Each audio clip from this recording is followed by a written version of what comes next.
programme is brought to you by UCL, London's global university. Okay, welcome everybody. It gives me great pleasure to welcome Professor Chomsky, who, as you know, is without any shadow of doubt one of the most distinguished intellectuals alive today. His work spans the fields of philosophy, linguistics, psychology, in fact other areas of the natural sciences, and the various strands are held together by a profound wish to understand the human mind in all its complexity. I'd really like to express my deep gratitude for you accepting this invitation and being here today. The plan is for Professor Chomsky to talk about poverty of the stimulus and to introduce the topic to you for maybe 20 minutes or so, and at which point you're invited to butt in with questions. And the idea is that the event will then unfold through audience interaction, so please don't hold back. We have until 3:45, at which point, no matter what happens, I will turn off Noam's mic and force him out of the room on his way to his next engagement. Because he has to leave, there is no wine reception following the event, but if you are enthused by the discussion and want to continue after that, there are plenty of pubs in the direct vicinity of the building, and I can highly recommend our local, the Harrison, and I'm sure there are a couple of people around who would be happy to take you there. Okay, a couple of final points before we take off. I have to do my legal duty and tell you what to do in case of a fire. I think there is an exit on that side, and also you can go out this door and turn immediately right and get out of the building on that side if it becomes necessary. I should also point out that the event is recorded and it's being streamed to two other rooms in this building. Welcome people to the event. So when we start with audience interaction, there are two roving microphones in the room. The idea is that you actually use them for the benefit of people in the other rooms, because they will not be able to follow the discussion if you don't. Okay, I think that's me done. Over to you. Okay. So on the poverty of the stimulus.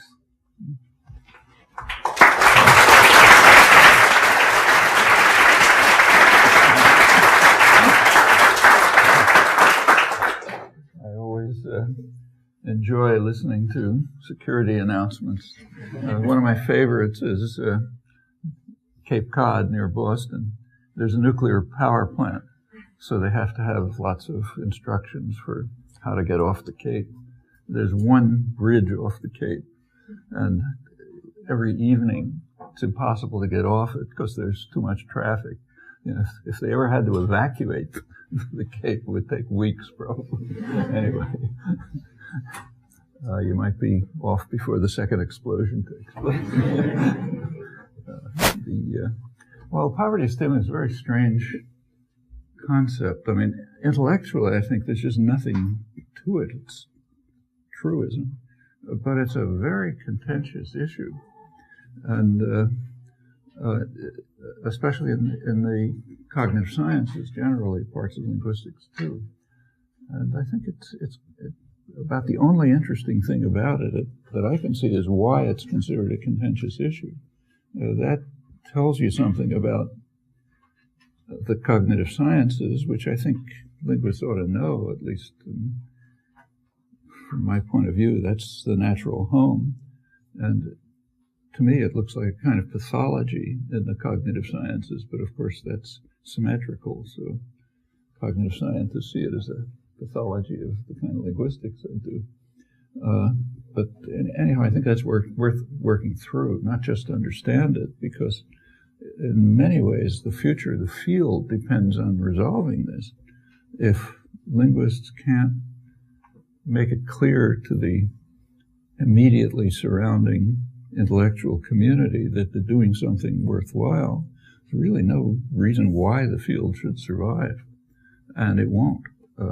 Already it's very hard to get grants from granting agencies or papers published that make any significant use of linguistics, because it's considered to be some sort of, old-fashioned or strange confusion.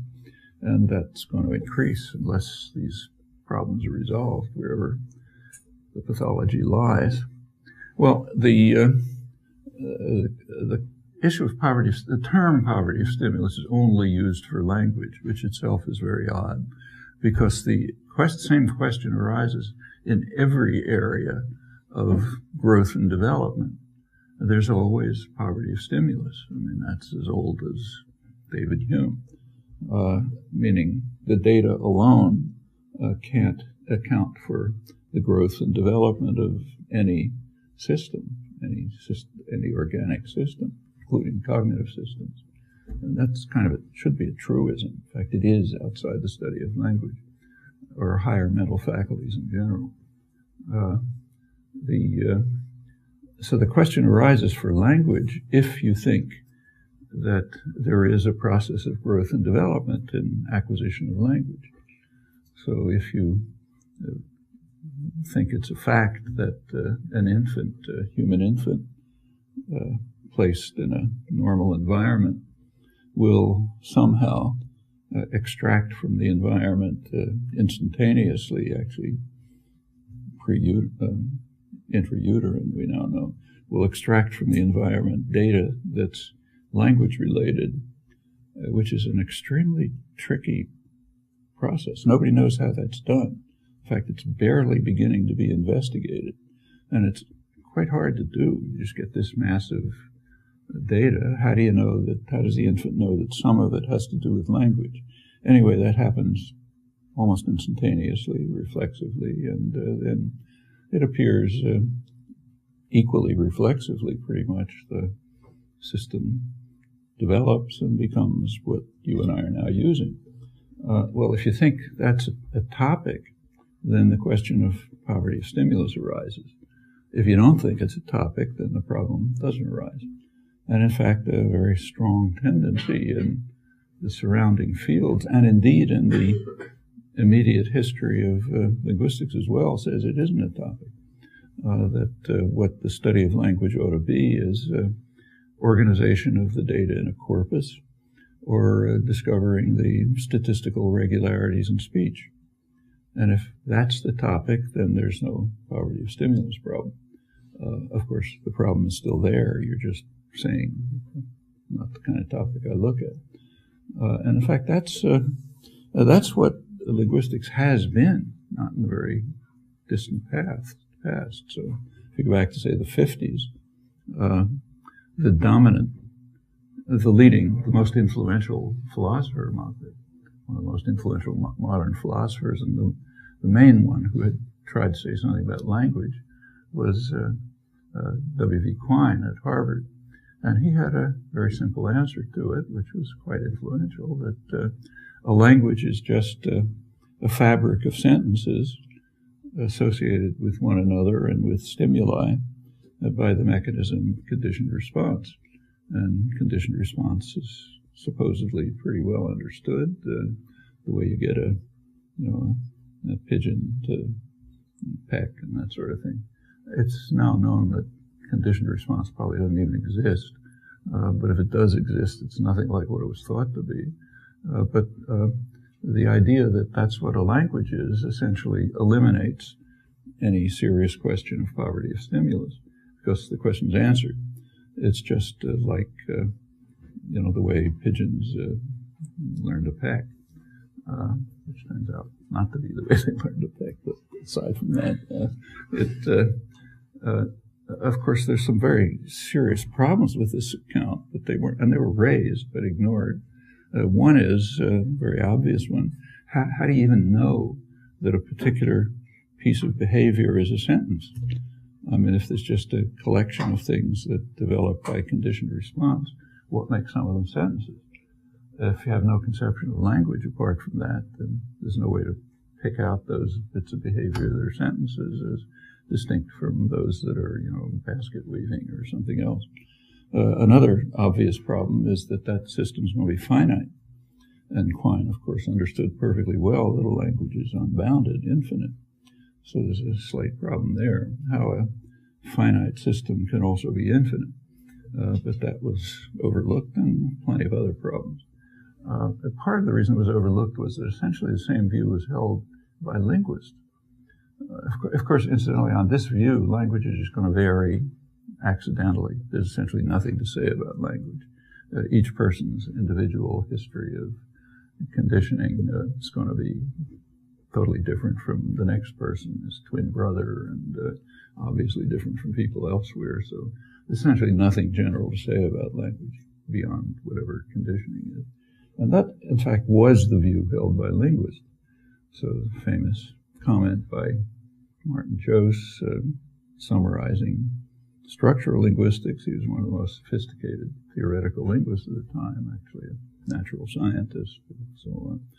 His view expressed in the readings in American structural linguistics in the mid-50s was that he described what he called the Boasian tradition.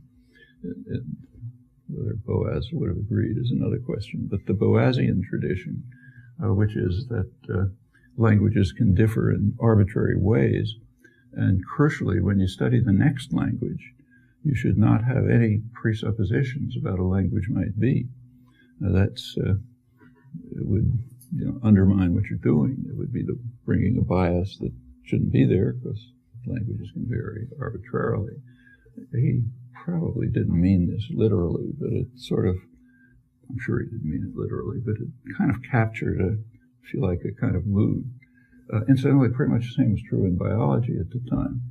So leading biologists argued that organisms can differ in what they call virtually infinite ways. It's a funny phrase, virtually infinite, but it's used all the time. They can differ in virtually infinite ways arbitrarily, and the next organism you study, you have to recognize that you can't bring in what you know about other organisms because they differ too much. If you look at, so this is American structural linguistics, but European was almost identical. It had it's slightly different, but not very much. The main theoretical work in linguistics at the time was Zelig Harris's Methods in Structural Linguistics, and it was called Methods for a good reason. There was nothing to study except the methods for organizing data, and it was pretty arbitrary. You could do it in one way or another, depending what your purposes are. So you get a corpus of data, you use the methods, you give some organized structure to it, and that's the end of the story. Actually, I was a student at the time, and that's what we did. You study field methods, learn how to take data from an informant, and that's already considered pretty far out, because the obvious thing to do is what's now called corpus linguistics, which doesn't even go that far. You just take data that somehow is around there somewhere, you don't elicit it. That's already interfering with the evidence, kind of like doing an experiment instead of just observing what happens. And all of this departs so radically from the sciences for the last couple hundred years that it's kind of startling, but it's true, and it's very specific to language and other higher mental processes, which are also studied in a way that's very remote from what's taken for granted in the natural sciences for hundreds of years. It's part of the pathology. So what you do is you take a field methods course, you learn how to elicit data, you have the finite corpus, you then apply the methods, you get the phonemes, the morphemes, maybe if it's very exotic, you say something about word order and maybe phrases or something like that, and that's it. It's over. And you can do it in any way you like. And I remember the feeling among students was, this is kind of fun, but what happens when we have done a phonemic analysis for every language? The field's over, And that's kind of what it looked like. There's nothing else to study. I mean, for example, Trubetskoy's Introduction to Phonology is pretty much the same set of procedures to use to find the phonemes. There were assumptions that there's something there that's fixed, like maybe distinctive features, but they were supposedly keyed to articulatory and acoustic properties, so they sort of came for free from some other system. But very little beyond that. Well, I think it's a fair, and in fact, the topics that were studied were almost entirely phonology and morphology. Those are things that are bound, you could at least pretend that they're bounded. Not literally, but they're pretty much bounded. So you don't have to worry about the fact that the system grows indefinitely. And they also are they look very varied. So they look quite different from language to language, person to person. And they look pretty complex. Also, they're very much susceptible to change over the centuries. So that and anything beyond that just wasn't studied, barely studied, kind of few observations. It's not entirely true. So if you go to people like, say, Otto Jespersen, it wasn't true. But he was so marginal that you didn't even read his work. I mean, I found it in the library, poking around in Widener Library. Nobody studied it. And if you look at the few reviews of his work by Leonard Bloomfield and others, it was mostly very disparaging. It's kind of a mystical philosophy. That tradition, which goes back a couple hundred years, had pretty much died. I think that was, exaggeration, of course, it's short, but I think it's a pretty fair description of what the field was like in the 50s. And that fit very well with the view that there's nothing to acquisition, growth and development of the language other than, say, Quine's view, fabric of sentences, any combination of them that happens to have been associated in an individual history, and it's the end of the story. Well, under those conditions, the question of poverty stimulus does not arise. If the only topic is data organization and methods for doing it, then the fact that the elementary fact that children go through the process that I described doesn't even arise. Now, it's interesting that back in the 50s, the modern study of language acquisition was just taking off with work like, say, Roger Brown's, but take a close look at the way the work was carried out. It's very informative. So Roger Brown, who kind of pioneered a lot of it, his work on language acquisition was pure recording of observed data, period. And any suggestion you should go beyond that was just dismissed. So if you've studied this stuff, you know that the early proposals coming from Brown's work and others were that children go through a period of what's called telegraphic speech. That was one of the great discoveries. So, say a 2-year-old or a 3-year-old, you take a look at what they're producing, and they don't use function words. So they have, nouns and verbs, but not much in the way of prepositions or other function words. So it was assumed that that's what the child knows. Now, there were suggestions. I mean, I know I argued with Roger for a long time about this, that you could do an experiment to find out whether that's true. And in fact, the experiment would almost certainly show that it's false, as it finally did when it was done a little later. There were people like Lila Gleitman who recognized that this is crazy and started doing serious work on language acquisition. And in fact, a couple of her students did the obvious experiment. It was quite a lot later. I don't think it was published till the late 60s, 10 years after this, in which they found what's obviously true, that a kid in the telegraphic speech period knows exactly where the function words goes. They just don't pronounce them.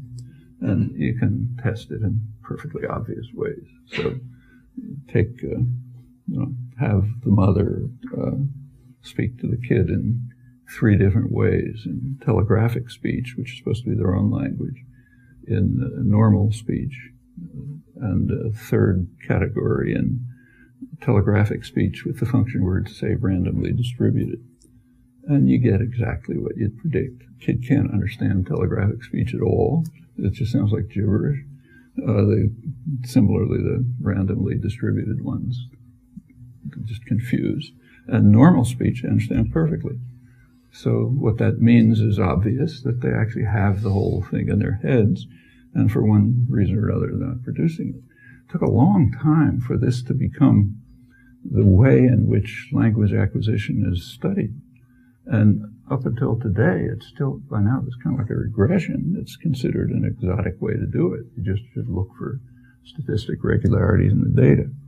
Well, if you decide to take seriously the virtual truism about language, that infants do exactly what I described, which is sort of obvious, and secondly, that other organisms don't do it, which is kind of surprising. So if a kid has, say, a pet chimpanzee or songbird or whatever it may be, who gets exactly the same data, they, of course, don't even take the first step.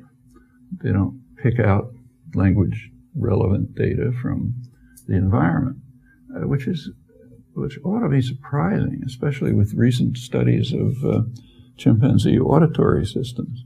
Turns out they have about the same auditory system as humans, and they even seem to be keyed to distinctive features.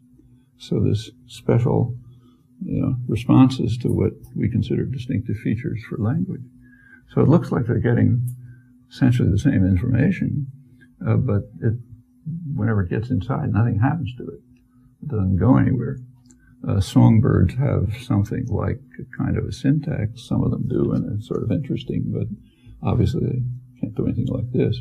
And it's not a matter of peripheral sensory motor systems, because if you translate everything into whatever the animal's sensory motor system is, for chimpanzees, you don't even have to do it because it's the same, but essentially the same. But for others, if you translate it, the same result, nothing happens.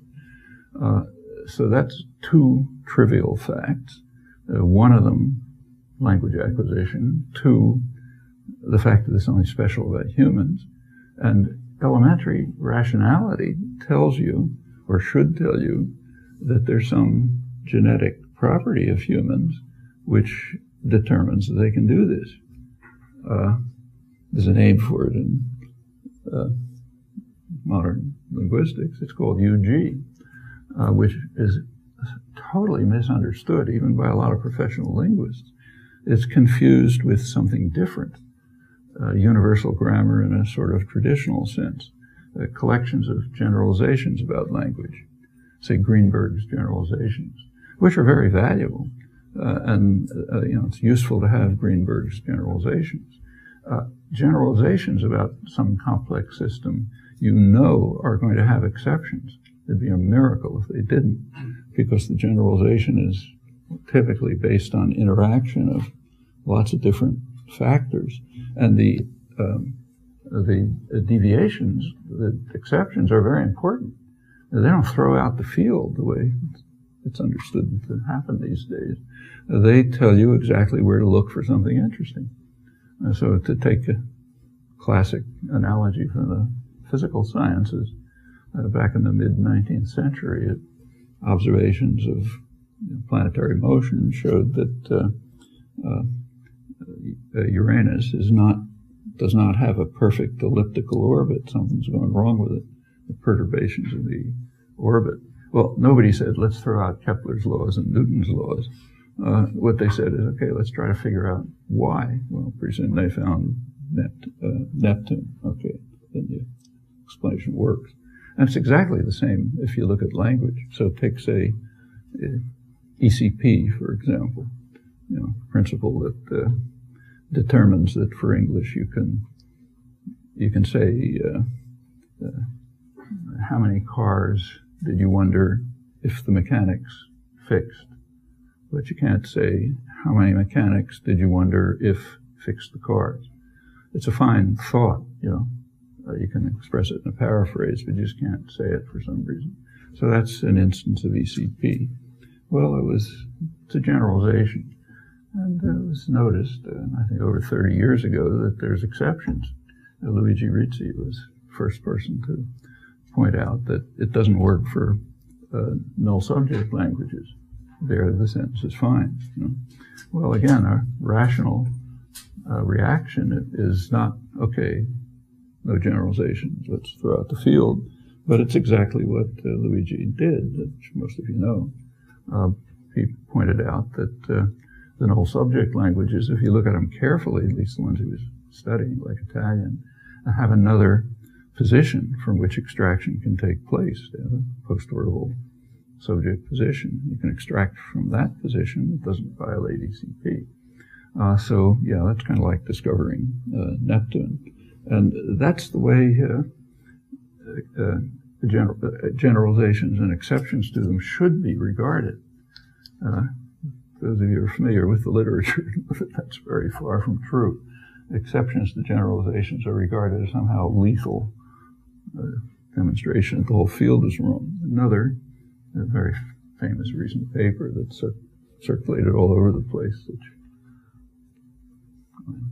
a number of people, including Daniel Harbour, is probably here somewhere, have pointed out that all the data are wrong. But putting that aside, even if they were right, it wouldn't make any difference because you expect to find exceptions to generalizations.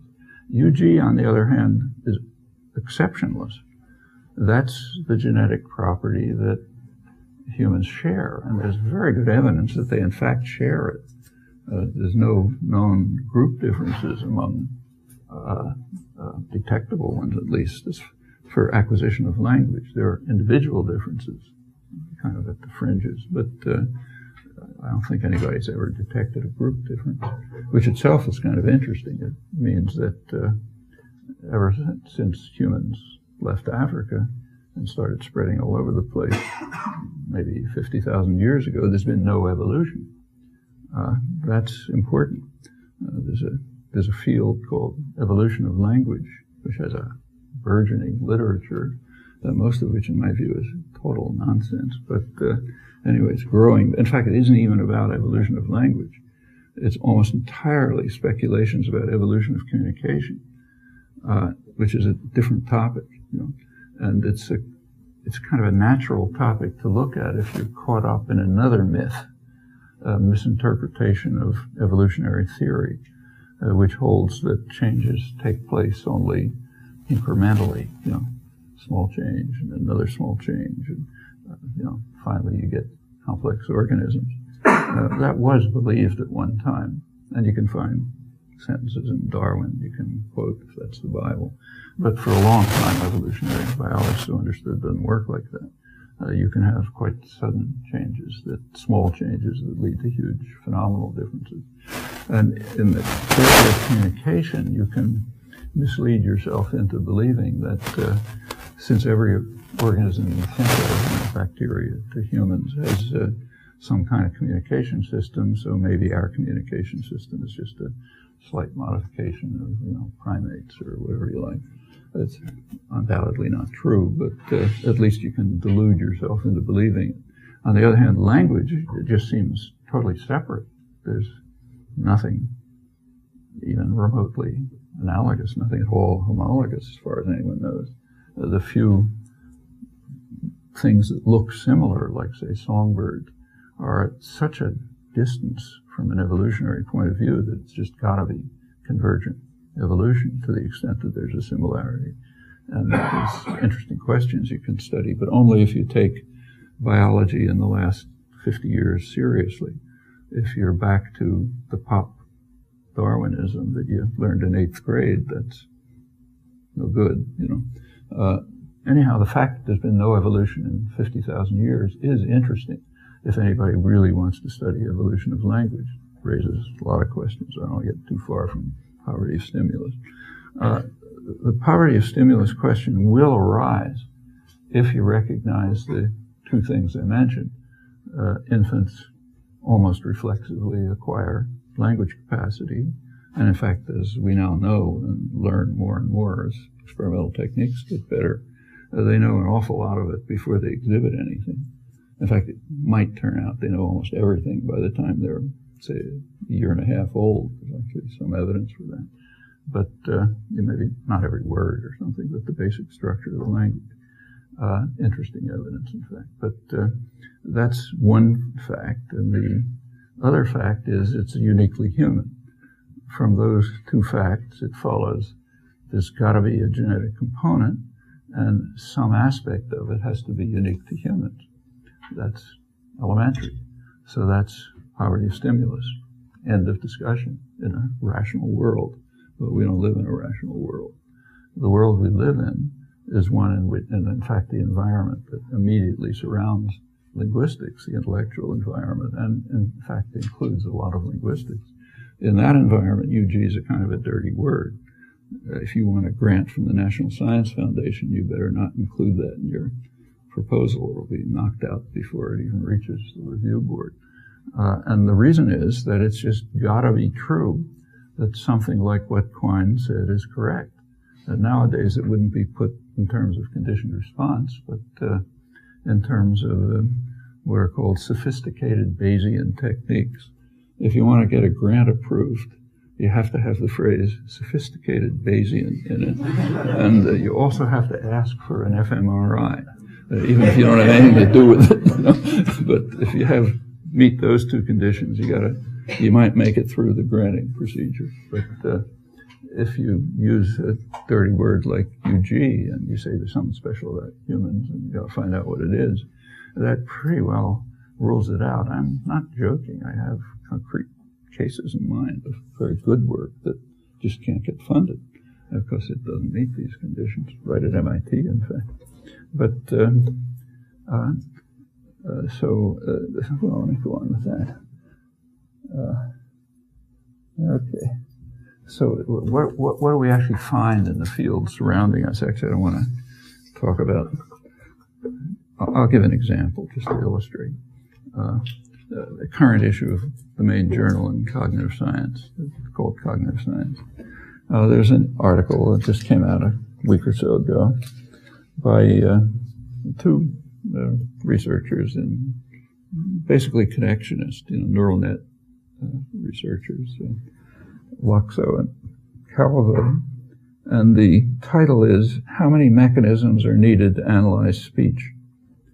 Okay, now the presupposition is, well, obviously one mechanism is needed, sophisticated Bayesian analysis. But are there any other mechanisms needed? That's the question. And they discuss an exotic hypothesis called the more than one mechanism hypothesis, which holds that along with statistical analysis, maybe you have to have something else, something about rule systems. And then the gist of the paper is to show that everything, not just about speech, but about, well, the question, I'll read it, whether the language can be acquired. The question is whether language can be acquired, everything about it, solely by statistical learning mechanisms, or whether rule-following mechanisms are required as well. Again, it's kind of interesting that the question is posed that way, even before we get into it. And this is not just this paper, it's kind of like near universal.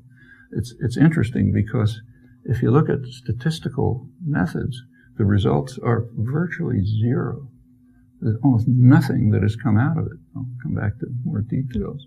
And if you look at what came out of studying, postulated rule systems, it's a pretty rich, complex set of results.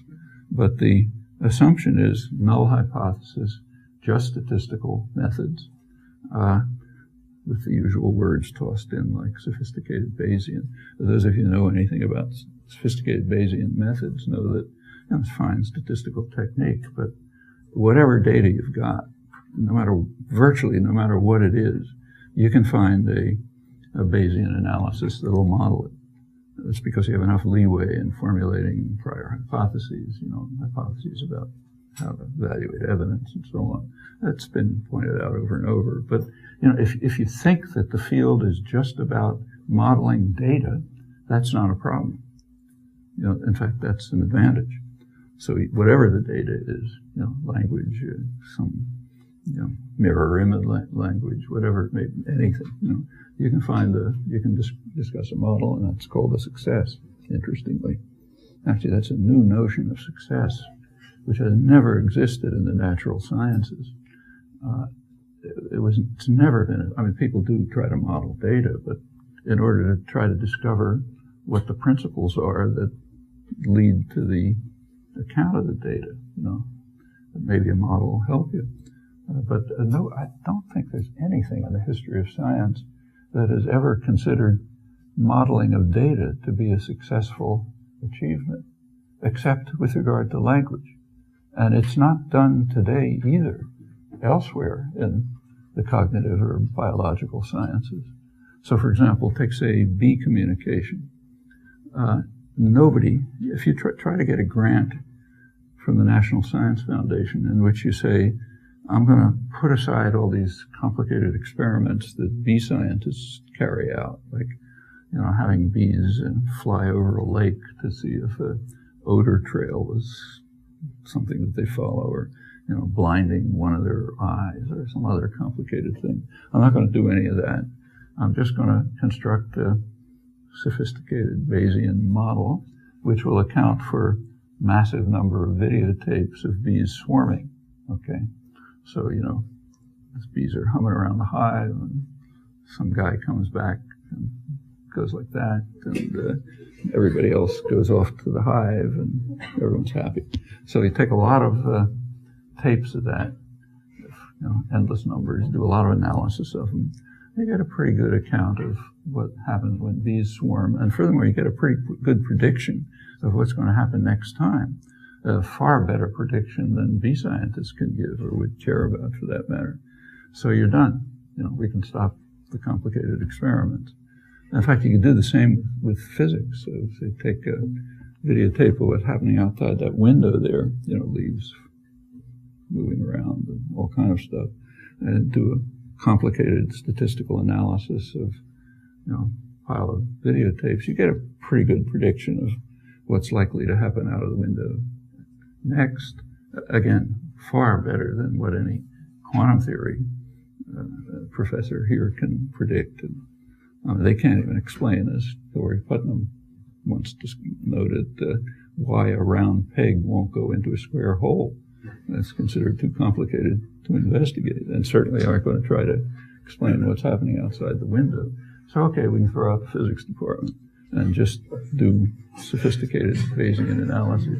I mean, if anybody makes proposals like that properly, everyone laughs. But not when it's the study of language. There, not only do people not laugh, but they take it very seriously.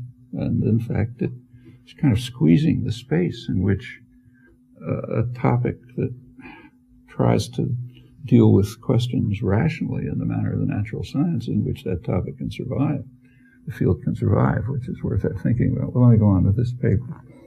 So the question is, do we need anything beyond sophisticated analysis, sophisticated statistical analysis?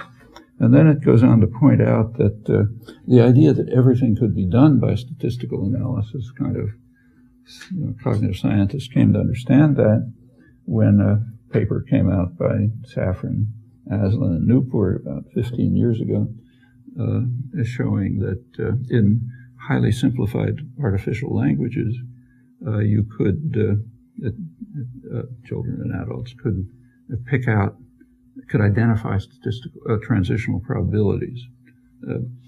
It's roughly what you expect word boundaries to be. It's a point where the transitional probability goes down. You can't predict what's going to happen next. So they were able to do this in artificial languages, and that showed that maybe statistical analysis can do everything. And then comes a list of papers which are supposedly showing great results. Every one of them is a total failure if you look at it, but literally by the standards of the sciences. It's worth looking at the papers. Every one of them does something like what I described about bees or physics. It kind of predicts, things about some complex array of data, but in a manner which you can falsify in 1 second just by thinking about the properties of the system. But that doesn't matter because that's intrusive. That's like asking 50 years ago whether kids actually have telegraphic speech by doing the obvious experiment that a lot of students finally carried out. So it's interfering with the data. It's not the way we work. So that's that. Then comes the next point. It says, notwithstanding the consensus that statistical mechanisms would lie behind word segmentation, presumably everything else, despite that, there's still this exotic MOM hypothesis that some people advance, deluded by poverty of stimulus arguments. That there's some other mechanism. And then they go on to do an experiment to refute that. The experiment is one in which they construct a connectionist model that shows that if you have again an artificial language, simplified artificial language, then that's the stimulus. You can get a connectionist model which will identify transitional probabilities even over a word bound a space, when there's some other irrelevant material in between. So that shows that all of language can be acquired by statistical methods, and there's no need for the MOM hypothesis. That's literally the paper. I urge you to read it. I won't go into the details. To me, it's kind of amazing that it can even be published. It's so ludicrous, but even more amazing that it's taken seriously. There's more to say about that, so let me say a few more things.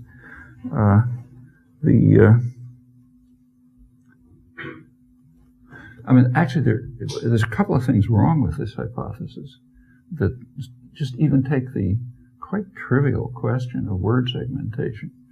It's been known for years that the method of looking at transitional probabilities doesn't work. It can work for an artificial simplified language, but if you try it for a natural language corpus, you get syllables. Charles Yang showed that years ago, and also showed a way around it. Namely, if you combine looking for transitional probabilities with prosodic information, you get a much better approximation. Since then, there's more complex work by Shukla, Aslan, and others, which shows that if you bring in prosodic boundaries, which are pretty complex notions, in fact, probably syntax-related notions, then you get a reasonably good a prediction of where word boundaries will be in continued speech. So it's well known that the thing that they're saying is the basis for everything is just wrong. And of course, they don't cite any of these experiments because they're all tainted. They all assume that there's something about language that plays a role. So they're tainted and therefore not mentioned. Second problem about this is that the whole idea is completely unrealistic. I mean, it's almost a certainty that that's not the way infants segment speech. And after all, kids know some words. And if they hear the word in connected speech, that's going to give them some information about where to put the boundaries. So the idea that this is how infants segment speech is virtually impossible. And if you look at the actual method, you might actually learn something. Third point that's disregarded is that even if this were to work, it's utterly marginal. Segmenting continuous discourse into words is such a marginal aspect of language that virtually nobody ever talked about it, which leads to the fourth point. It was talked about in the early days of generative grammar, like in logical structure of linguistic theory, and the same idea was proposed, that maybe you segment things into words by looking at transitional probabilities. Well, that can never be mentioned either, though everybody knows it, because there's supposed to be a battle going on between statistical theories and generative grammar, so it wouldn't do to say, look, there's no battle. We all sort of agreed on this 60 years ago. And interestingly, it turns out to be wrong. As I mentioned, it's much more interesting. It involves at least prosodic boundaries, which leads you into complex notions of how syntax and superficial phonetics interact. And there's a whole story there, which you know about. Nevertheless, that's it. That's the basis for, they're correct in saying that's pretty much the basis for the very broad consensus that there's a null hypothesis, everything's done by statistics, and there's an exotic hypothesis that maybe something else, something mystical is involved. Well, there are attempts to go beyond this, and some are pretty interesting. Some of the best work on this has been done, in fact, by Charles Yang, a computer scientist, got his PhD at MIT with Bob Berwick. He has a book about 10 years ago, which has some interesting results on how to, what you can discover by interacting a reasonable probabilistic learning technique with properties of language, universal grammar properties. So, for example, one topic that he studied, and I think pretty well answered, is one that has been the favorite of connectionist work forever. There's a ton of connectionist work trying to deal with the not terribly interesting question of how irregular verbs in English are learned. So there's some regularities, and there's this age in which the kids overgeneralize and then they get it straight, and so on and so forth. So there's elaborate connectionist models trying to deal with this. They all totally fail. Then a more complicated one comes. There's a book by Steve Pinker about it, which he said, something else. The first interesting conclusion about this, at least that I know of, is Charles Yang's dissertation. He borrowed a suggestion of Morris Halley's, and he wanted to investigate an actually interesting question. Why is it that in some cases low probability irregular verbs behave like high probability ones? That's contrary to everything that's assumed. And he found a reason, Morris's proposal, which is that the irregular verbs are broken down into categories. They're types. So there's the ablaut type and some other type and so on. And words are assigned to those categories. And then the low frequency words in those categories are treated like the average probability of the words, which could be very high. And that turns out to give a very good fit to everything that's known, and also answers an interesting question, which is not just, modeling the data, but why does this strange thing happen? It's interesting that in all the literature that I've seen listing the successes of statistical approaches, this one's never mentioned. None of his work is ever mentioned, just like the Shukla-Aslan work is not mentioned. I think the reason is pretty obvious. All the work is considered tainted. It goes into the MOM hypothesis that there's something apart from statistical methods, and that's virtual heresy. There are a couple of cases in which work, this is pretty standard in the cognitive sciences generally, but there it's kind of like just hand-waving. But in computational cognitive science, which is the more interesting part, this is almost literal dogma, and that has the advantage you can actually investigate the proposals because they're precise. If you're programming it for a computer, it's clear. You can see what happens. And there are a couple of cases, actually I only know of two, where there's been an attempt to go beyond trivialities, which they've got wrong anyway, but to go beyond misunderstood trivialities to something real.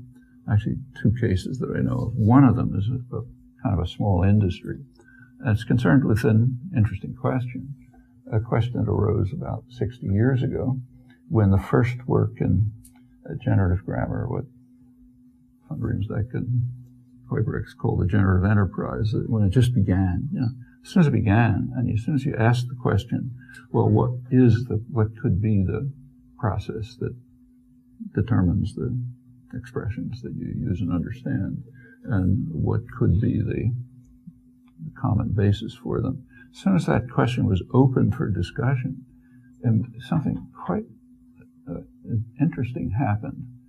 It suddenly turned out that nobody understood anything. It was assumed before that everything is understood. Literally, there were no puzzles in the field, no problems, just more data collection. But as soon as you asked the question, what could the generative mechanisms be, it turned out that there were no answers to anything. Everything you looked at was a complete puzzle. That's kind of reminiscent of the very early days of modern science. You go back to, say, the 17th century.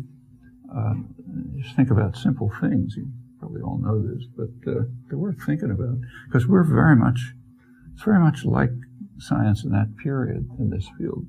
So, for example, for millennia, scientists had an answer to a very simple question. Suppose there's boiling water in here, and I let go of the cup, then the cup will fall down and the steam will rise. Okay, fact. Wasn't a puzzle, because Aristotle had given an answer. The answer is everything's going to its natural place. The cup's natural place is down there, and the steam's natural place is up there. So for 2 millennia, it's not a short time, the best scientists, and they were quite good ones, had an answer to the question. When Galileo and others like him allowed themselves to be puzzled about this, modern science begins. First of all, what's the natural place? Secondly, your intuitions all turn out to be totally wrong, like about mass and rate of fall and so on. And then everything's puzzling, and you try to deal with the puzzles, you find more puzzles. That's modern science. You still have plenty of puzzles, like where's 90% of the universe? Can't find it. But that doesn't end the field, of course.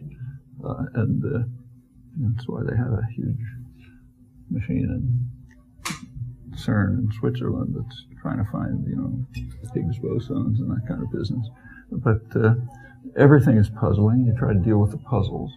You don't accept the simple answers anymore. You question them, and you don't try to model data. That's totally ridiculous. And we're in that position. Anyway, as soon as the first efforts were made in the 50s, you immediately found any number of puzzles. One of them took on a life of its own. And in fact, it's virtually identified in the field with poverty of stimulus. And there's a substantial literature in the computational cognitive science field trying to deal with this puzzle and to show that it really isn't a puzzle, because you can just figure it out through statistical analysis. And that's the question of structure dependence of rules. So, for example, too simple to write down, but if you have a simple sentence like, say, can eagles that swim fly? Okay. Everyone knows that the word can goes along with fly. It doesn't go along with swim. So you're asking, can they fly, not can they swim? And there's morphological evidence that corresponds to it. So are eagles that swim flying, but not are eagles that flying swim, say. That's a perfectly fine thought. There's nothing wrong. It's like the ECP example I mentioned. There's nothing wrong with the thought. Is it the case that eagles that are flying swim, but you just can't say it that way? Everyone knows that. They know it without experience. Why? It's not at all obvious why. What's happening, and it's of course not just this case, it generalizes all over the place, is that the relation between a word, say a morpheme in this case, and some position in the sentence is determined not by linear distance, but by structural distance. And that's pretty puzzling, because linear distance is much easier to compute. The linear distance is a trivial computation. You just count, A structural distance is sophisticated computation. First of all, you have to have a structure. So you have to impose the structure somehow. And what mental operations impose the structure can get quite complex. But nevertheless, that's the way it's universally done. And not just this case, but every case where the question comes up. Linear distance isn't used. Structural distance is used. Well, this has spawned a substantial literature to try to show that there's nothing there, just statistical analysis. And by odd coincidence, in that same issue of the Journal of Cognitive Science, the one that just came out, there's another article by Bob Berwick and a couple other people, me included, which goes through the whole literature and shows that every case that's suggested has some interesting properties. One, it's a total failure. Two, it's unresurrectable. There's no way to overcome the failure. Three, it wouldn't matter if they were correct, because the same methods would work just as well if it worked the other way. So if you made up a language which used linear distance, not structural distance, the methods will give this, they'll work anyhow, so it doesn't matter if they were right. Four, they're all regarded as successes. So if you read later literature, these are the articles that are listed as showing, yeah, we can accept the null hypothesis, nothing but statistical analysis. And the reason is because of this notion of success that I mentioned. If your notion of success is sort of approximating unanalyzed data, like, you know, what's happening outside the window or bee swarming or something like that, that's a success under this novel conception of success that I don't think has ever existed in any rational discipline, certainly in the natural sciences. So that's what the literature is like. New papers coming out all the time. One came out in Cognition just a couple months ago. Total has all of these properties. And that's the nature of the field that we're part of. And as I mentioned, that's pretty serious, because if that gap remains, this kind of mutual disregard or maybe even contempt, the field's not going to survive. You can already see signs of it. There's only one other example that I know of, which is, actually this does raise interesting questions, I should say. Why, once you allow yourself to be puzzled, like why should it work this way, the answers are by no means obvious. As I mentioned, linear distance is a lot easier to calculate. One possible answer, in fact, maybe the right one, is that at the point in mental calculation in the generative process at which operations are being carried out, there isn't any ordering. Okay? There isn't any ordering. Now that would mean essentially that narrow syntax and formal semantics don't use ordering. And that appears to be true for the core of what you can, say what people do in formal syntax. Order doesn't seem to matter. All that seems to matter is hierarchy. A hierarchical structure, whatever the order is, it comes out the same. And that's kind of expected, because languages would say a different word order are going to be interpreted the same way. There's no differences in interpretation that connect to it. At a kind of superficial level, there are some differences in interpretation that may have to do with order, but like focus, things like that. But for the core semantic process, it just doesn't matter at all. Say anaphora, semantic roles, inference, and so on. Well, if that's true of that output level, that interface level, that means that narrow syntax shouldn't have order either. And then why does it appear in the sense from the sensory motor system? That's because the sensory motor system requires it. Not just order, but some kind of arrangement. And the arrangement will be different depending on what the modality is. So if the modality, say, sign, there's different kinds of arrangements, so things can be simultaneous. Like, whether something's a question depends on whether you raised your eyebrows all the way through it, that sort of thing. So depending on the modality, sense modality, some kind of ordering or more general arrangement is going to be imposed, which strongly suggests that order is just a property of externalization. And I think there's good reason to think that externalization is peripheral to language. It just has to do with kind of like an accident. We have to get it out of our sensory motor system somehow to reach other people. It'll go on in different ways, different modalities, done by touch. As far as anyone knows, any modality will work. But speech, at least, is going to be ordered roughly. I mean, there's prosody and so on. But fundamentally ordered. So maybe order is just a superficial phenomenon, which has nothing to do with the way the core of language is working. And at the point in mental computations when you're dealing with examples like the one I mentioned, there isn't any order anyway, so you don't have a choice between linear and structural order. There's just structural distance. That would be a far-reaching answer with a lot of consequences. Is it true? There you run into interesting empirical questions.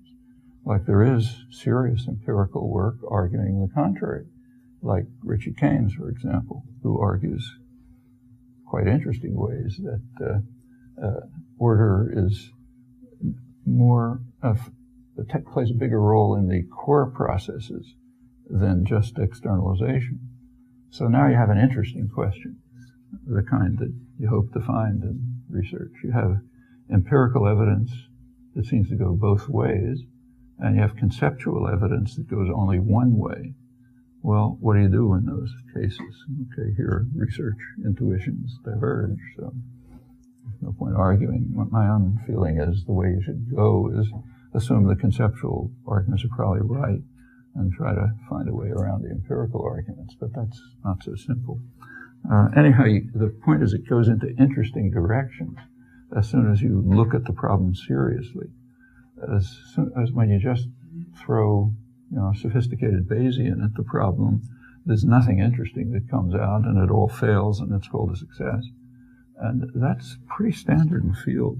Now, there's only one other example I've been able to find in the computational cognitive science literature that goes beyond speech segmentation, which, as I mentioned, is misinterpreted. That has to do with anaphora.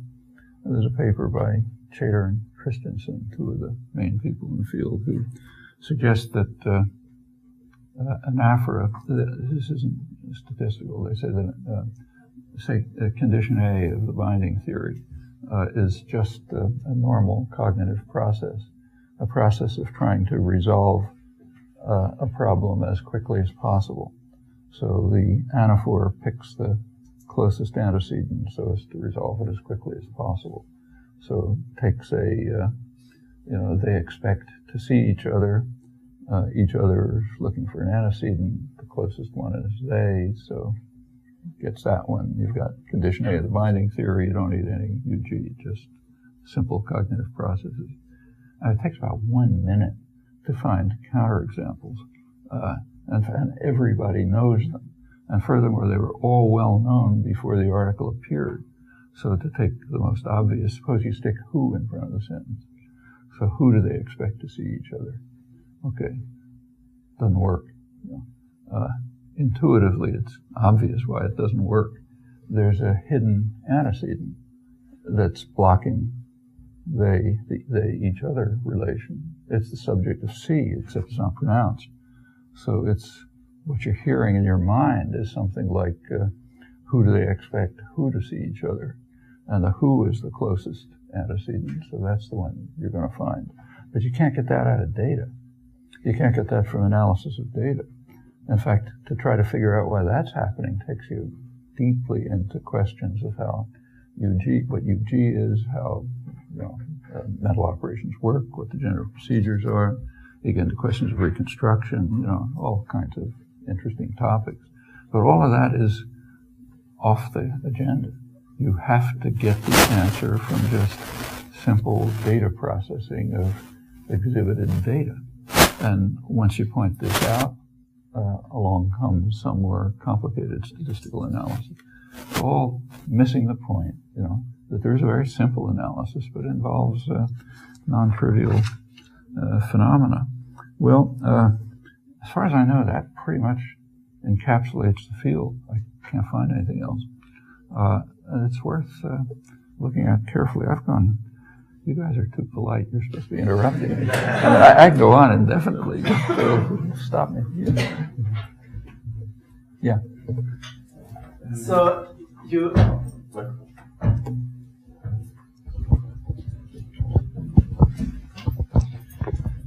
you mentioned that in that paper in cognitive science of yours that just came out, that you think all of the literature that review there is a failure in terms of addressing the relevant problems. From rational perspective. But can I?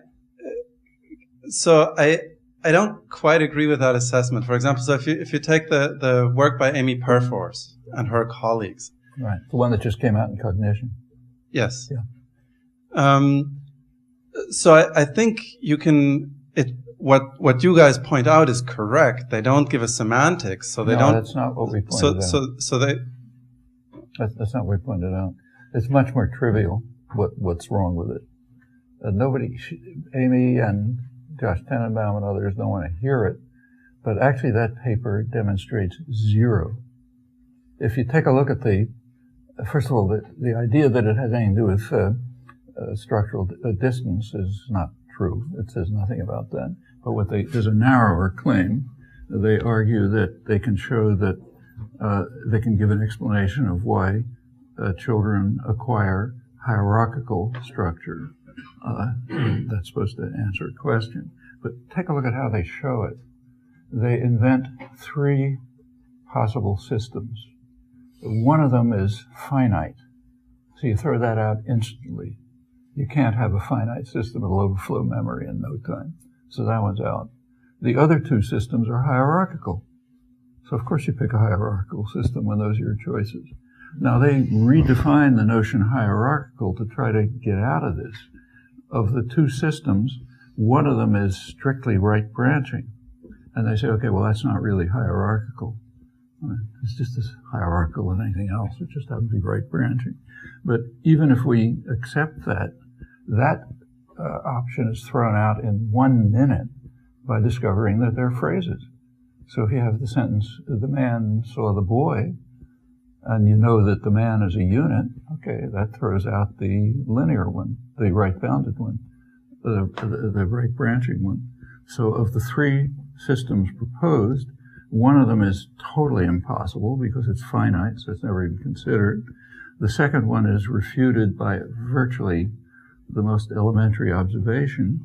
You're left with the third one, which of course is picked because that's the only option allowed. And the third one, to make it worse, happens to be an extremely complex context-free grammar, which nobody would even conceive of as a possible account of a language. For one thing, context-free grammars themselves were understood to be irrelevant to language 50 years ago. And this particular, for very good reasons, and this particular context-free grammar is so complex it couldn't even be a candidate. And furthermore, it totally misgenerates. And we didn't bother going into it in earlier versions of that paper, which were about half a dozen versions of that paper were rejected for publication. I just got sick of it. I was told Bob I don't want to bother anymore, but he went on anyway, and he enlisted Paul Piotrowski to help rewrite it.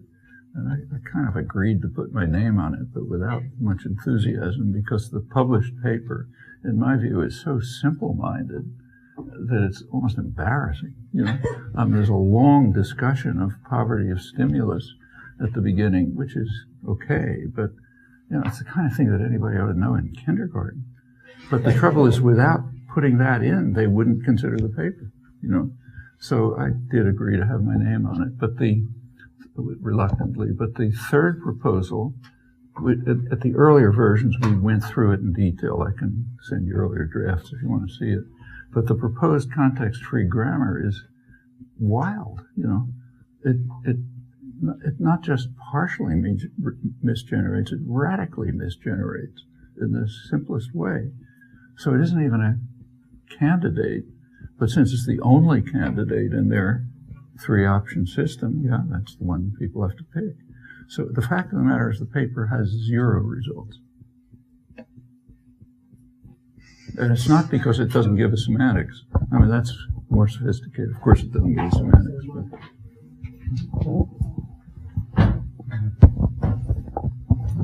I'm the author of another one of the total failures that's addressed in that talk. The author of one of the other total failures. Oh, okay. Yeah. It seems that I'm one of the authors of the Clark and Hérault paper on learning substitutable context-free grammars. Which we have been discussing now. I think you're absolutely right to criticize it on a number of respects because it is a very, very preliminary result. One of the one of the surprising things about that paper is it was only written 5 years ago, as opposed to being written in the 60s, when it would be maybe more appropriate. Couldn't have been written in the 60s because it was already known in the 60s why it couldn't possibly work. Yeah. Well, anyway, so I think when you say it's irresurrectible, that's a little harsh because, as I understand it, your favored proposal for dealing with some of these things has been formalized by Ed Stabler as minimalist grammars. I know you have some qualifications about that. Minimalist grammars are weakly and strongly equivalent to a formalism called multiple context-free grammars. To what? Multiple context-free grammars. Yeah. Okay. In fact, that was I proved theorems about that in the late 50s. Okay.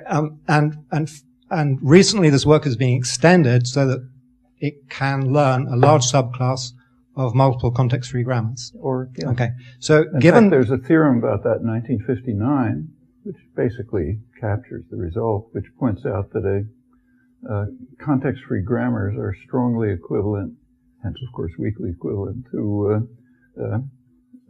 non-deterministic linear bounded automata, which are they're basically what parsing systems are. You know, every parsing system is some kind of a non-deterministic linear bounded automata.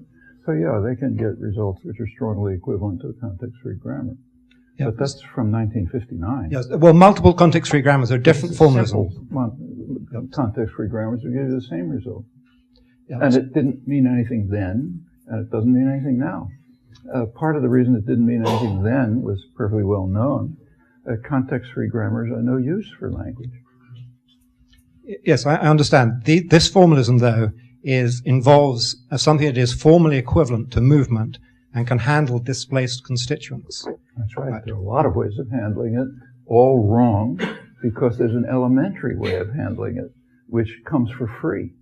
What doesn't seem to be understood in the computational cognitive science literature is that movement, you have to stipulate a barrier against it. It comes for free. As soon as you have the most elementary computational operation, which is hidden somewhere in every computational procedure, the operation that's now called merge, which just says, if you have two elements you've already generated, make up a new one.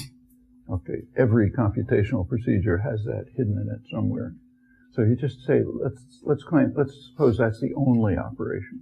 Okay, and let's furthermore add a very reasonable principle that computation is efficient. That is, that less computation is better than more computation. Okay, not a sophisticated principle. Just that. Okay, it follows you get movement. Period. Over. Discussion over.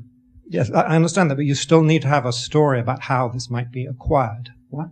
You still need to have a story about how these systems, these grammars, however they're defined, you still need However, you still need to have a way of explaining how they can be acquired or learned. How can be acquired? Well, you know, if the only operation is the operation that appears in every computational system, yeah, you have to have a story, but you have the story.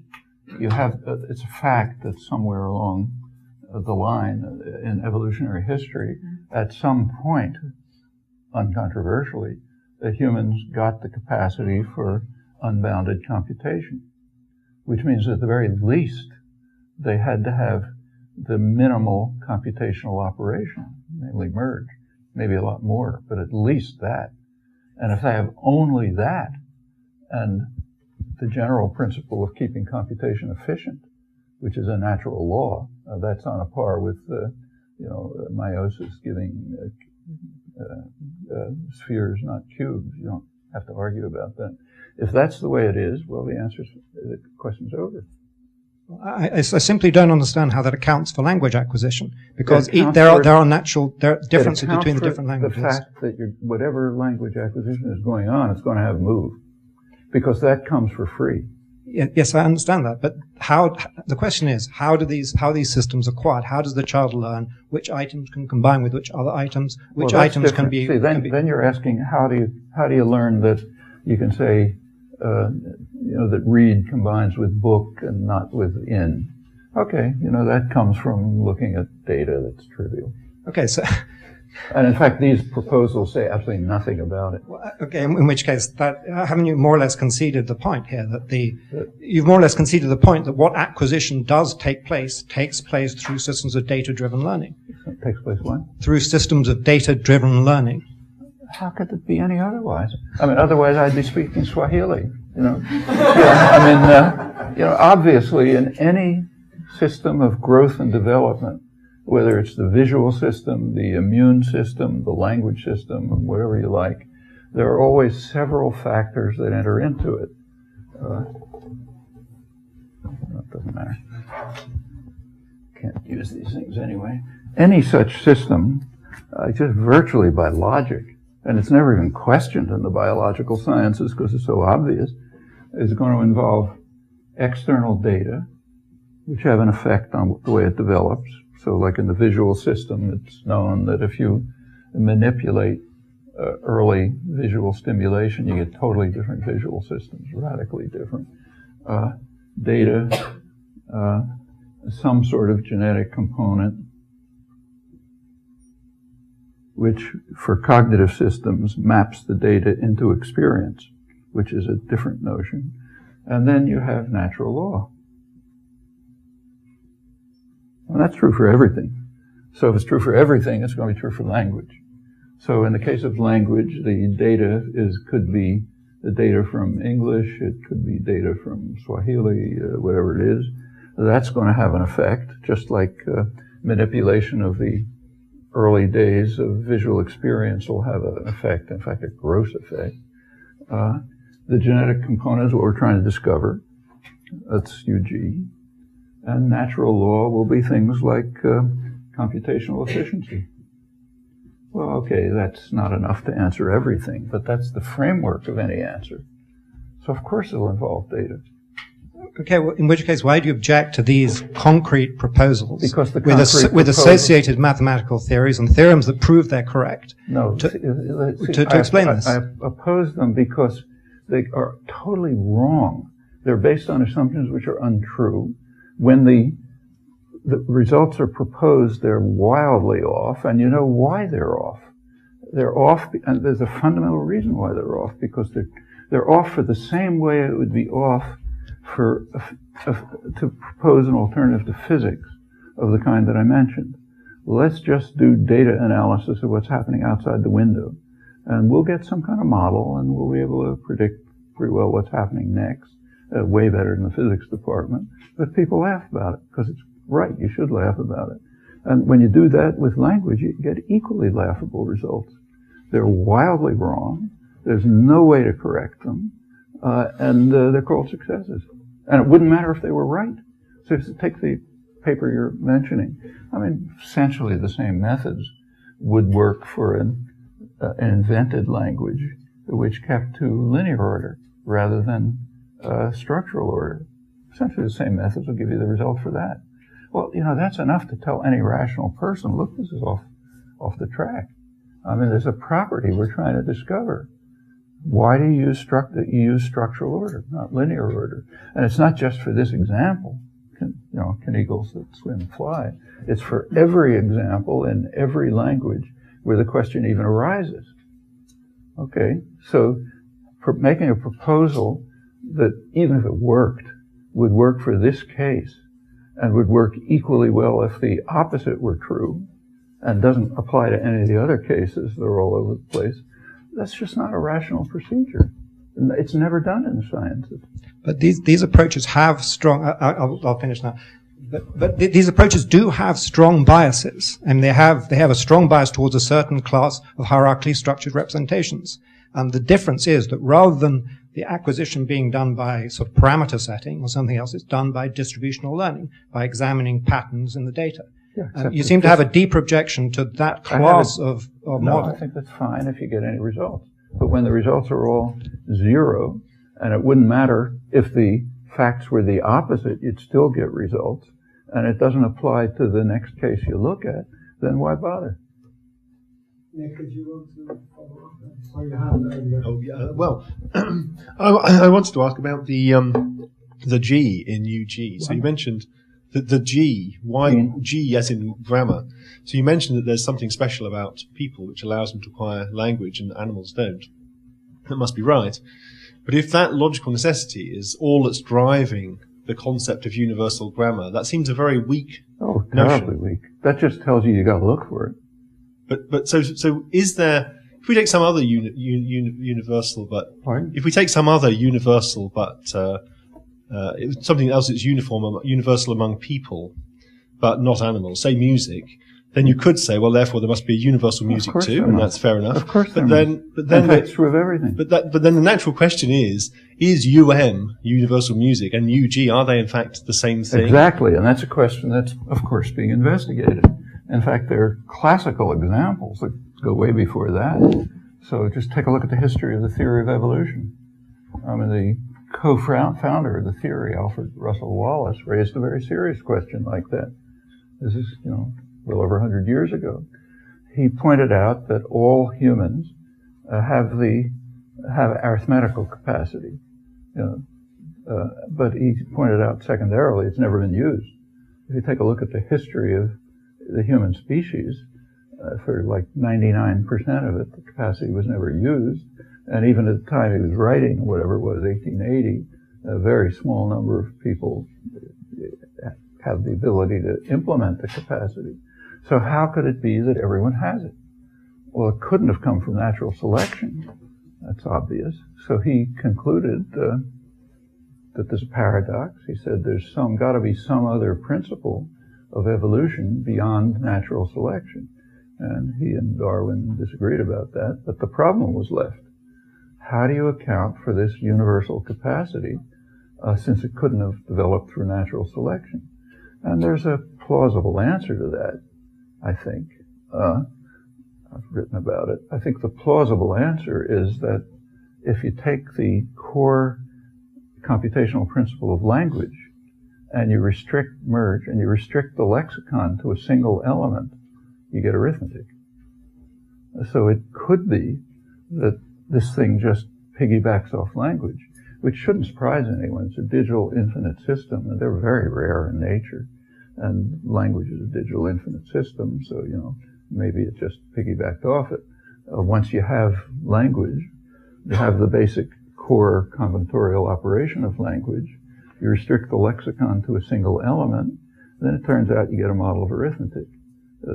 Sequence of natural numbers, addition, multiplication, everything that's required to build up arithmetic. Now, that would sort of fit with the famous Kronecker thesis, in mathematics. The way he put it metaphorically is God created the natural numbers and man created everything else. What he meant is the natural numbers are genetically determined and everything else we construct, which is correct. The rest of mathematics is a construction and an empirical construction, like physics, So the set theory that you pick, hence all of the rest of mathematics, that's just based on empirical assumptions. Like you take the Zermelo-Fraenkel set theory or any other one you want, it makes certain assumptions which might be true, say about the axiom of choice, might not be true. But you sort of posit them in an effort to explain things. And among the things you want to explain are the properties of the natural numbers, which God gave us. They're genetic. And so this picture fits, maybe it's wrong, maybe it's right, but at least it would be a possible answer to Wallace's problem. Now, in the case of music, it's pretty much the same. Every society we know of, I don't think there's an exception that's been found, has some kind of music. Now, it's not always the same kind. Like some are tonally based, some are rhythmically based, and so on, but it's within a pretty narrow set of limits. So it makes perfect sense to look for a universal as you called it, and then to ask the next question, Wallace's question, where'd that come from? And maybe it was separate evolution, or maybe in fact it's language. Just a very, very quick follow-up. You mentioned the idea that music or mathematics may piggyback on language, and I suppose the same point could go in the other direction too. It's not obvious a priori which direction the piggybacking is occurring in. There's a plausible story for language being the first step, and there's no plausible story for the others. It's like anything else in the theory of evolution. I mean, suppose somebody says, Jerry Fodor has a book about this, that polar bears are white because that improves their, the probability they're surviving in the North Pole. Well, suppose it turns out that some property is extensionally equivalent to being white, like say having blue eyes. Suppose they all have blue eyes. So somebody could say, well, why is it selecting for whiteness? Maybe it's selecting for blue eyes. And evolutionary biologists kind of laugh at this incorrectly because there's an overarching story about why whiteness should work and blue eyes shouldn't work. It's not demonstrable, but it's so obvious that nobody would question it, that being white does improve, makes you hard to see in the snow, and having blue eyes does nothing. So that's the overarching principle, and the same will be true here.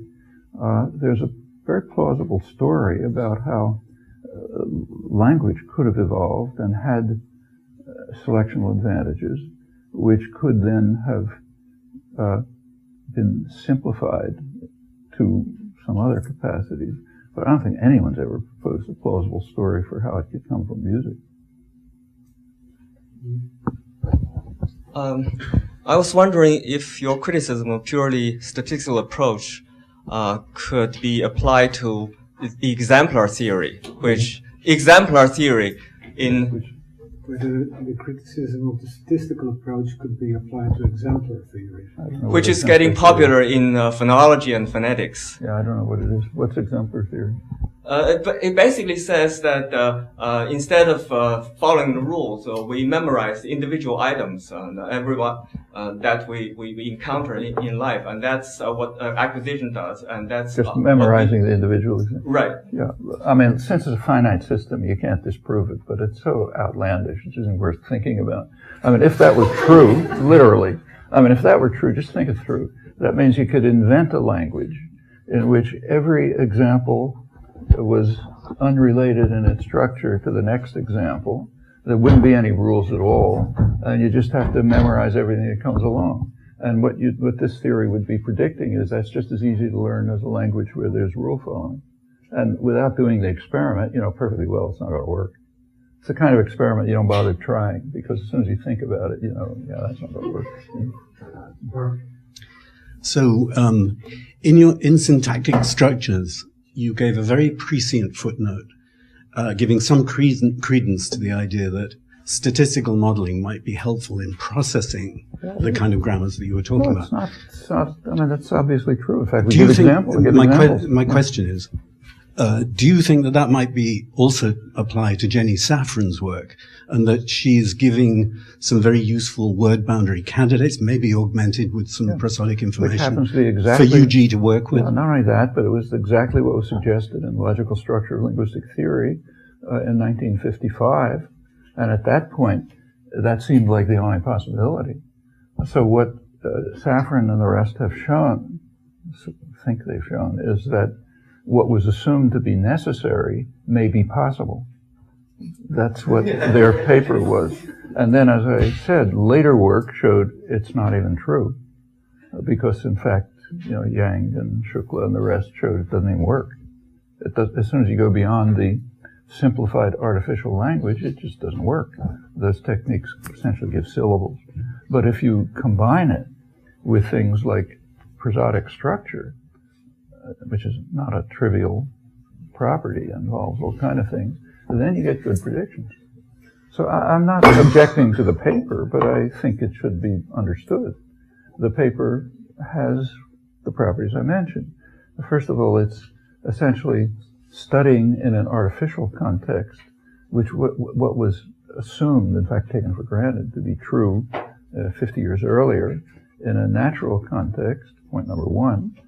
Point number two, it doesn't work, and it's a little odd that it's repeated in current papers because it's known for years that it doesn't work. And something else, which is much more interesting, seems to work. And three, it is an extremely superficial property of language. So even if it works, the idea that from that you can conclude, well, the null hypothesis is you have only one method, statistical methods. I mean, I don't think you can get away with this in any of the sciences, even near it, because such a crazy conclusion. Just going back one step to the issue of exemplar theory and why it would be ridiculous, because it would suggest you could have a language where each item was a random sequence of syllables, and it's not even worth testing experimentally. This is an experiment that Simon Kirby's group at Edinburgh has done thousands of times, but they did a very interesting modification to it. The first person got the random sequences of syllables with random denotations in this small invented language, but the second person didn't. They got the way it looked when the first person had messed it up by being unable to remember. So they used the material from the first person? Yes, they did iterated learning. Then the third person got the second person's mistakes and so on for every input. After a few generations, what happened was that you got emergence of prefixes and suffixes and regularity and rules. But of course, these had just evolved, not because the humans had evolved to have languages like this, but because the languages had evolved to be learnable by the students who were the subjects in the experiment. Step. How the first person interpreted it, then how the second person interpreted that, and so on. They could have done it in a totally different way. Like you could imagine a non-human who would have seen the first presentation and given some other totally random thing as the output, and hence the third person would be in the situation of the second person, and we'd go on like that and nothing would ever happen. What they're making use of is the fact that it is a human intelligence that is changing the first random system into something, moderately intelligible for humans, and the second person is making it more intelligible for humans, and finally, ultimately, you get something that is completely intelligible for humans, which means that the whole process is dispensable, because the first person could have just, when the system was constructed, it could have just constructed a system that's intelligible to humans. It's true that Simon has to use human subjects because no animals are intelligent enough to do this. You can do it mechanically. But let's just have not a human subject. Let's just have, we devise a program, which makes random errors. Which doesn't make random errors. It just takes what was presented and gives its output something equally random. So it's not an error. Just saying the way I interpret it is any old garbage comes out. And it's perfectly plain without doing the experiment that that's going to get anywhere, because the second person is in the same situation as the first person, and so on. So of course it's never going to get anywhere. Once you take out the fact that human intelligence, whatever that is involved in the process, when you take that out, it goes nowhere. So the evolutionary explanation is nothing. Is it right to interpret it as human intelligence? Because the Kirby group interprets it more as a bottleneck of the limitations of human cognition. They're not smart enough, they don't have large enough memory to hold the original random sequence in mind. They have this limitation of cognition. And that forces the language through this bottleneck. No, not through that bottleneck. Makes irregularities arise. No, sorry, it doesn't do that. It's true that there's a limitation in memory, which is why nothing like this is ever going to be even worth considering. But furthermore, there's a second point. The way in which the limitation in memory is overcome is through the mechanisms of human intelligence. There's, after all, another way. You can immediately propose another way of overcoming the limitations of memory and say, okay, well, that'll do it too. And then, as I say, the second person will be in the same situation as the first, and you go nowhere.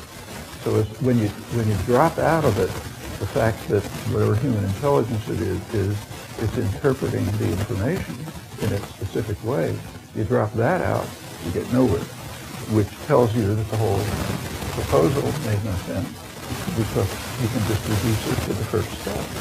Human intelligence is constructing a system, you're over. That's the way every animal property would be considered. Look, this is all based on, serious illusions. All the work they do, in my opinion, serious illusions about what evolution is.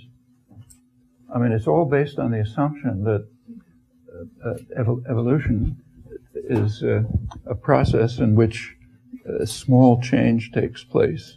And that hill climbing, you climb a little bit up the hill. Pardon? We need to turn this one off, apparently. Is that right? I don't know. There's some problem with that microphone.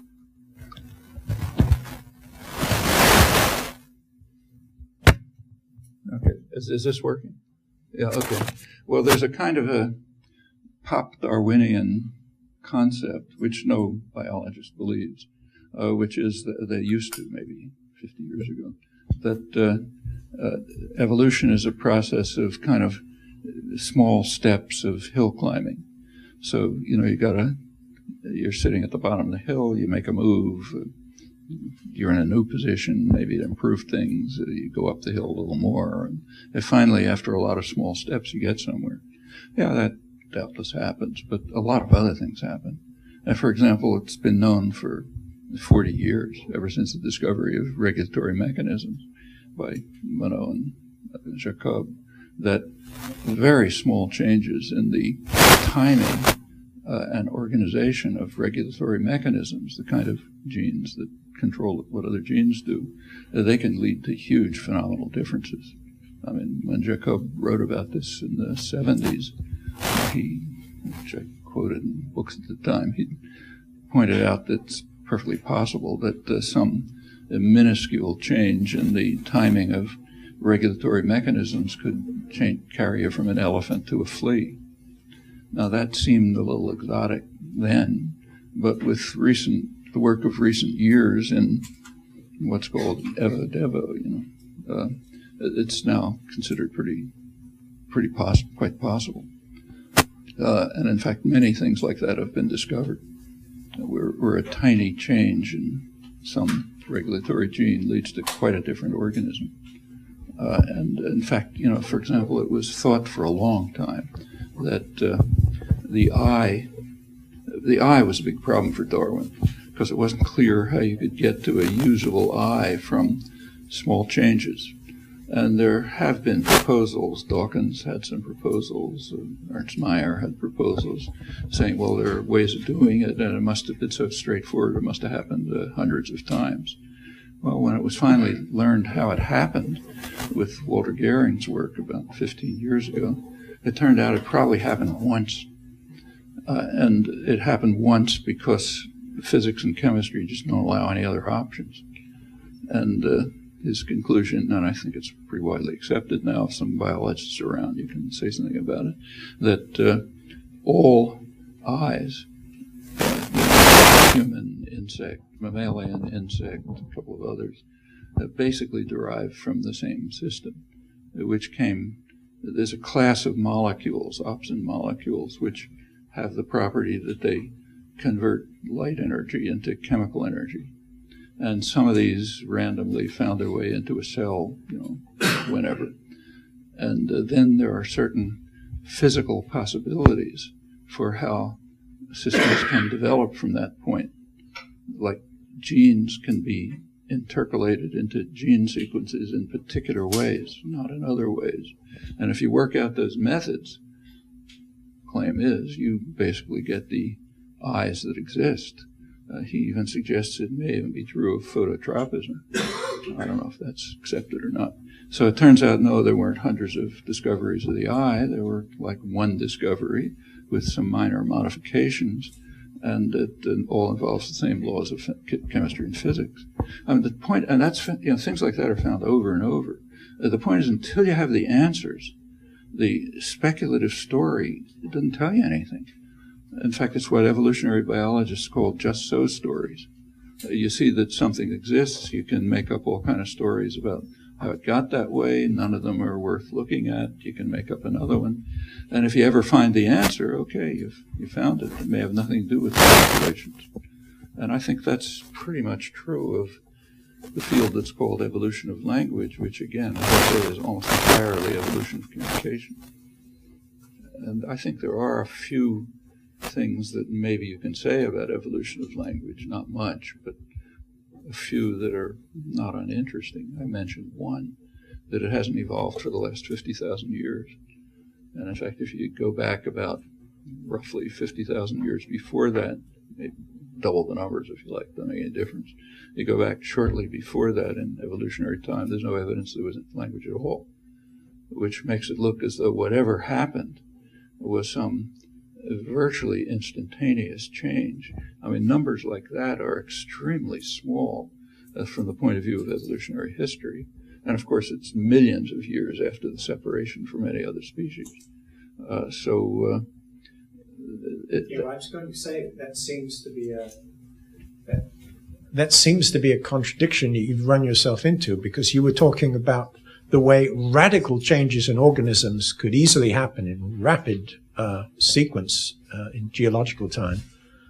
But with language, it suddenly all freezes. These delicate genetic mechanisms that make us the only language-using beings on the planet have frozen for 50,000 years. This is a point that Phil Lieberman has made, that in 2,800 years, you can convert a population of East Africans from lactose intolerant to able to digest milk. And it's happened. Same sort of thing in Tibet with oxygen. But it didn't happen in this case. And that's a puzzle, isn't it? No, not at all. I mean, plenty of things have remained the same. I mean, we're very similar to bacteria in many respects. I mean, all kind of deep homologies have been discovered. And with deep conservation, right through the Metazoa, deep conservation, homologies that go way back, never change. That's in fact standard. I mean, yes, but what about something that does change very fast, like between pre-human primates and modern humans 50,000 years ago, and then it freezes solid so that Australian Aborigines can learn African languages? This is inconceivable, given how fast evolution can work. No, it's not only not inconceivable, it's perfectly normal. I mean, there are cases of very superficial properties, like skin color, say. I mean, after all, humans have evolved. Skin color is different, hair color is different, the lactose intolerance is different. Maybe. But UG is frozen and stays the same. It's like virtually everything in the organism is frozen. Virtually everything. Mammalian visual system. Our visual system hasn't changed probably for millions of years. Most things just stay the same. There are very superficial things that can be modified, like hair color, say. What Lieberman showed is, okay, lactose intolerance is so superficial, it can be modified by the environment. But there's no reason to expect that, say, we're going to, in another 50,000 years, we'll have an insect visual system. Okay, we're going to have to round it off at this point. I agree with that.